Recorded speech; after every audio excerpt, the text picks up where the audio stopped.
Itong mga oras na ito, kausap ko yung aking lola at yung aking pinsan na nag-aalaga. Kasi nga, si lola nga daw ay hindi na masyadong nakakakain ng mga solid food katulad ng kanin or lugaw. Hirap na rin siyang lumunok sa Quaker Oats. Pakunti-kunti na lang, pinagtsatsagaan na lang ng pinsan ko na pakainin siya kahit pakunti-kunti. Pero yung gatas na insure na pinapainom sa kanya ay okay naman, nakakalunok pa siya. Masakit lang sa damdamin.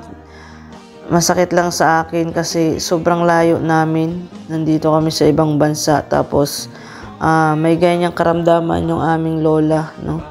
Sobrang mahal namin yung lola namin. So, ano man ang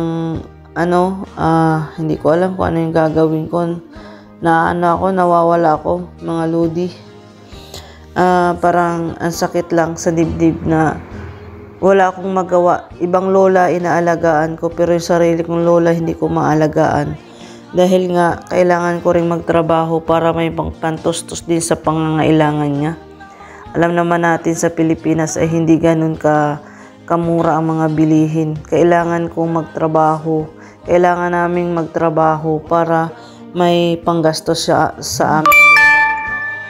Masakit lang bilang isang apo na hindi ko maalagaan yung lola ko, pero yung ibang lola naaalagaan ko. Yun yung hindi ko maano ba sa damdamin ko. Pero okay lang, laban lang, andito lang ako hanggang sa dulo. Hindi ako susuko para sa lola ko.